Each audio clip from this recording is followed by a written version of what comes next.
저희가 성경에서 언급된 용어들 가운데서 잘못 알고 있는 것들이 더러 있다는 말씀 제가 자주 드리는데요. 이제 잘못 알고 있는 이유는 왜 그러냐면 그 성경에서 언급된 용어들을 세상 사람들이 일반적으로 알고 있는 표현하는 어떤 개념으로 이해하기 때문에 오해를 많이 합니다.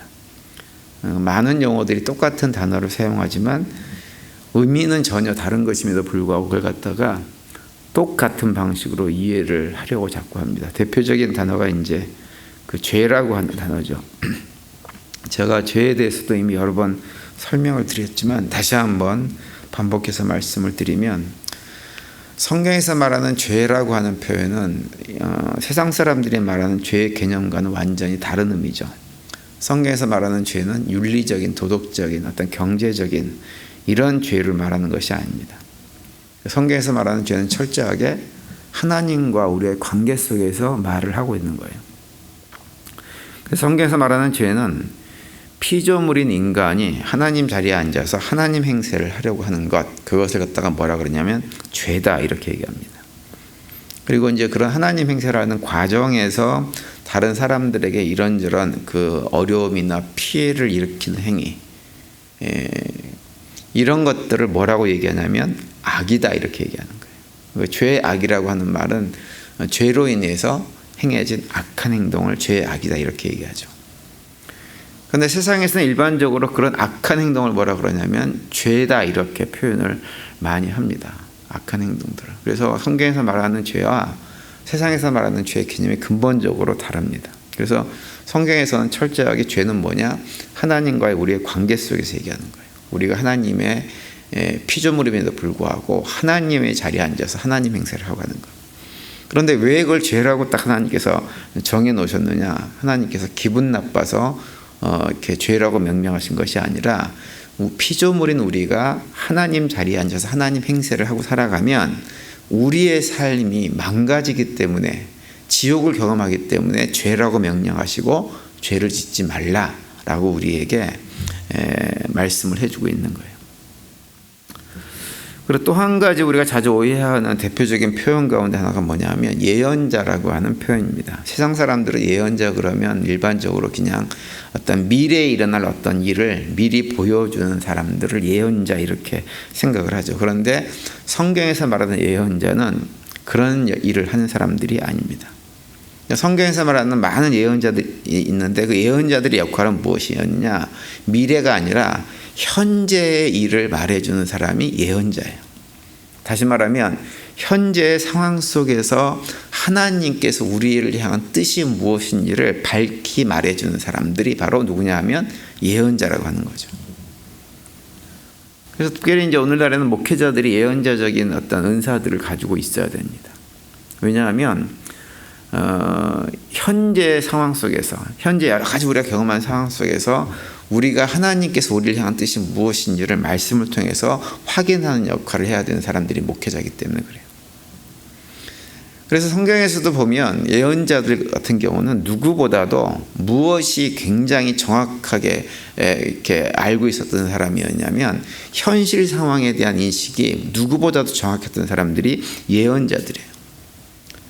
그 가운데서 대표적인 인물 한 명을 꼽자 그러면 아모스 선지자 같은 경우 대표적으로 그런 모습이었죠. 아모스 같은 경우는 북왕국 이스라엘의 어떤 정치 또는 사회적으로 그들이 행한 모든 악행들의 문제점들을 하나하나 정확하게 꿰뚫어 보는 능력이 있었던 사람입니다. 그러면서 그런 사회 속에서 정치와 종교 지도자들이 행하는 실질적인 악행을 근거로 해가지고 그들을 책망하고 그런 자리에서 돌이키라고 계속해서 말씀을 선포했던 사람이 아모스 선지자입니다. 그래서 예언자들은, 진짜 예언자들은 근거도 없는 미래를 함부로 말하지 않습니다. 미래를 예언하기는 해요. 예언하기는 하지만 그 미래라고 하는 것은 무엇이냐면 철저하게 현재를 기반으로 해서 너희들이 지금 그렇게 살면, 너희들이 이런 악행을 행하면 결국 하나님께로부터 심판을 받게 될 것이다 라는 형태의 예언을 하는 거죠. 그래서 자연스럽게 현재와 미래가 연결되는 얘기를 하는 거지, 뜬금없이 미래를 얘기하고 현재 상황과 전혀 관계없는 미래의 어떤 이러한 일들을 얘기하는 사람들이 예언자가 아닙니다. 세상에서는 그런 사람들을 예언자다라고 얘기를 많이 하지만 성경에서는 그런 예언자는 존재하지 않습니다. 그래서 하나님 말씀을 기준으로 해가지고 어떤 결과가 우리에게 주어질 것인가, 이런 것들을 계속해서 얘기하는 거예요. 그래서 구약에 나오는 하나님께서 보낸 예언자들의 메시지는 거의 한결같습니다. 하나님 말씀에 순종해서 살면 그 삶이 복된 삶이 될 것이고, 불순종하고 하나님 말씀을 거역하면 하나님의 심판을 경험하게 될 것이다. 이렇게 계속해서 얘기를 똑같이 합니다. 하나님의 심판이라는 것도 사실은 하나님께서 일부러 없는 어떤 어려움들을 만드시는 것이 아니라, 항상 심판을 생각할 때는 그런 생각을 해야 돼요. 하나님께서 우리 평소에 다 보호해 주세요. 보호막으로 그의 날개 아래 품어주셔서 세상의 악한 것들이 하나님 백성들에게 접근하지 못하도록 만들어 주십니다. 그런데 우리가 죄악 가운데 살아가면, 우리 마음대로 살아가면 하나님께서 어떻게 하시냐면, 그래 네 마음대로 살아봐라, 이렇게 놔둬버리시는 거예요. 그럼 어떻게 되느냐, 타락한 인간들이 만들어가는 세상 가운데서 그 악한 것들을 다 경험하며 살게 놔둬버리시는 것, 그것이 하나님의 심판입니다. 그렇게 하세요. 그래서 예언자들은 항상 그 얘기를 반복해서 선포했습니다. 오늘 본문에 보시면 두 명의 예언자가 등장을 하죠. 한 사람은 예레미야고 또 한 사람은 하나냐라고 하는 사람입니다. 예레미야는 모든 현실장들을 다 정확하게 파악을 해가지고 당시 이스라엘 백성들이 행했던 모든 죄악들을 파악해가지고 하나님의 심판을 반복적으로 얘기하면서, 이제는 하나님의 심판이 멈추지 않을 테니까, 이미 결정이 됐으니까 그 심판을 받아들여야 된다, 포로로 잡혀가야 된다, 이런 얘기를 계속 했는데, 하나냐라고 하는 사람은 밑도 끝도 없이 아무 근거도 없이 무엇을 주장했냐면 그냥 평화를 주장했습니다. 그래서 오늘 보면 3절과 4절이 이제 그 얘기를 하고 있죠. 내가 바벨론 왕 느부갓네살이 이곳에서 빼앗아 바벨론으로 옮겨간 여호와의 성전 모든 기구를 2년 안에 다시 이곳으로 되돌려 오리라.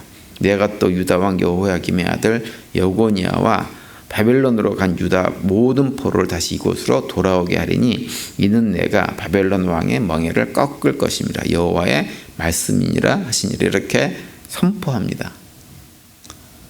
하나냐라는 사람이 하나님께서 바벨론 왕을 제거하고 포로로 잡혀갔던 모든 사람들 다 돌아오게 할 거라고, 그러니까는 걱정하지 말라고 이렇게 평화를 선포하는 거예요. 그런데 근거가 전혀 없어요.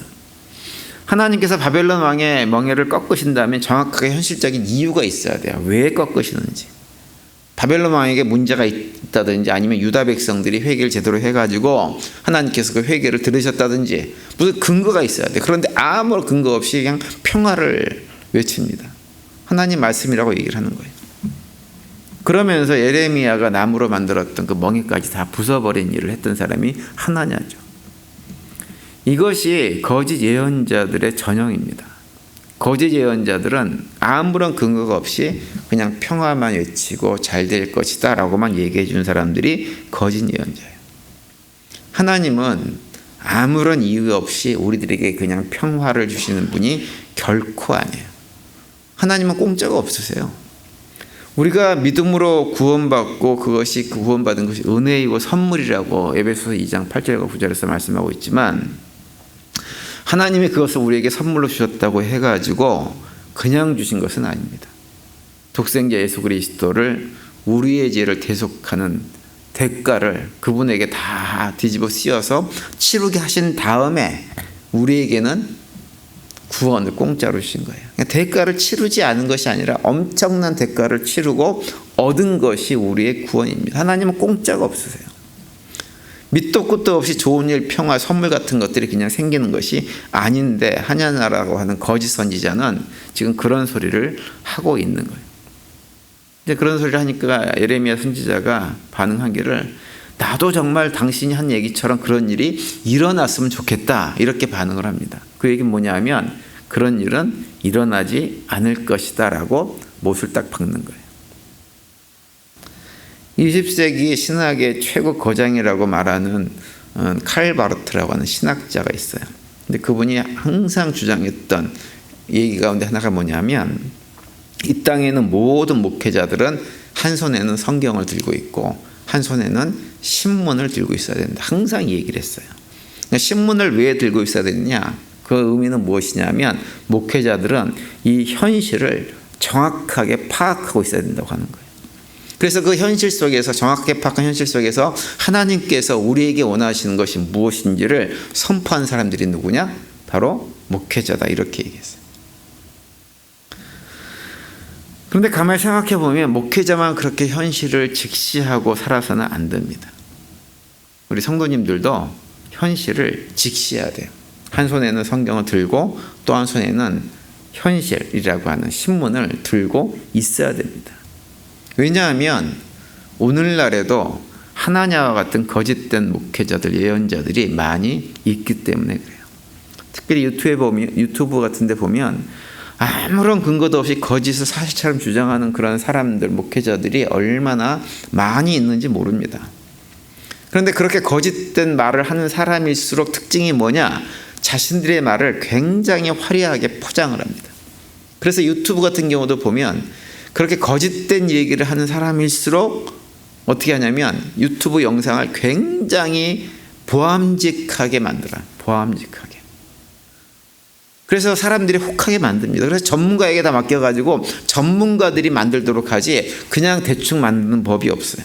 그러니까 가짜들은 포장이라도 잘 해야 하기 때문에 자신들을 포장하는 일에 굉장히 신경을 많이 씁니다. 그런데 반면에 진짜 진리를 전하시는 분들의 영상은 굉장히 단순합니다. 그냥 얼굴 하나 딱 나와가지고 얘기를 해요. 그런데 왜 그러느냐?